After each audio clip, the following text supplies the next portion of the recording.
आज दिनांक 9/12/2023 को हुए कक्षा 9वीं साइंस के पेपर का हम एनालिसिस करते हैं कि उसमें कितने सही क्वेश्चन हैं।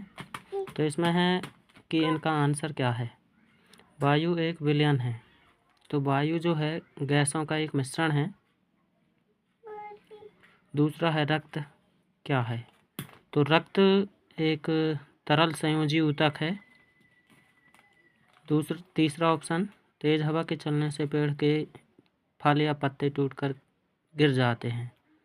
तो इसमें पहला ऑप्शन है स्थैतिक जड़त्व के कारण, गति के जड़त्व के कारण, प्रतिक्रिया बल के कारण, घर्षण बल के कारण। तो इसका सही ऑप्शन है गति जड़त्व के कारण।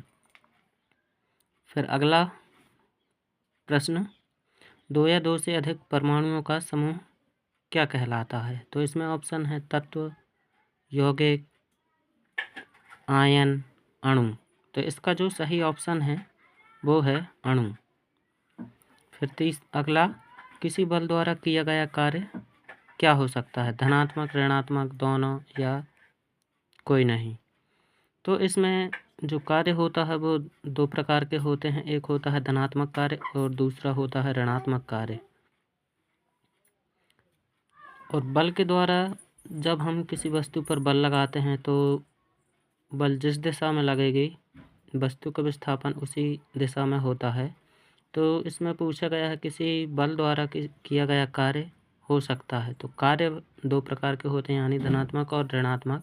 तो इसका जो आंसर होगा वह होगा दोनों, ऑप्शन नंबर सी।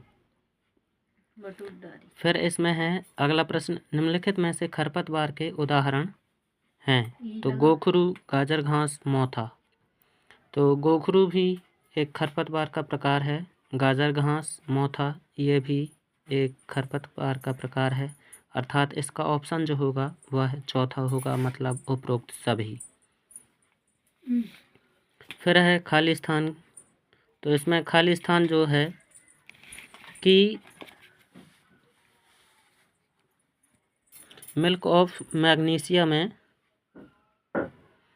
परिक्षेपण माध्यम खाली स्थान होता है। और दूसरा है वेग में परिवर्तन की दर क्या कहलाती है।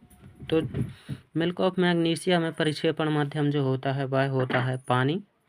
और दूसरा है वेग में परिवर्तन की दर को हम त्वरण कहते हैं।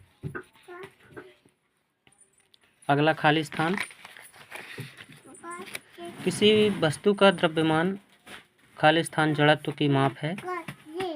तो किसी वस्तु का द्रव्यमान उस वस्तु का जड़त्व होता है, और जिस वस्तु का द्रव्यमान ज़्यादा होगा उसका जड़त्व भी ज़्यादा होगा। अर्थात कहने का मतलब यह है कि किसी वस्तु का द्रव्यमान उसके जड़त्व की माप होता है। केल्विन जो है ताप का मात्रक है। केल्विन के द्वारा हम ताप का मापन करते हैं। कैल्शियम हाइड्रोक्साइड का सूत्र CaOH होता है और 1 किलो जूल में 1000 जूल होते हैं। अब हम बात करते हैं अगला प्रश्न, सत्य असत्य की। तो निलंबन के कण फिल्टर पेपर से नहीं निकलते, जो कि बिल्कुल सत्य है। वेग का गणितीय मान सदैव धनात्मक होता है, यह भी सत्य है। फिर तीसरा, गति का प्रथम नियम की परिभाषा जो है यह बल को व्यक्त करती है, यह भी सत्य है। गैसीय अवस्था में कणों की गति अनियमित एवं अत्यधिक होती है, तो यह भी सत्य है। कार्य करने की दर ऊर्जा कहलाती है। तो कार्य करने की दर को हम शक्ति कहते हैं, जबकि ऊर्जा जो है कार्य करने की क्षमता को उत्पन्न करती है, तो ये असत्य है। फिर अगला प्रश्न, छठवां, फसल उत्पादन में सुधार संरक्षण संकरण द्वारा किया जा सकता है। तो यह बिल्कुल सही है कि फसल उत्पादन में वृद्धि या सुधार के लिए हमें संकरण फसलों का प्रयोग किया जाना चाहिए। धन्यवाद।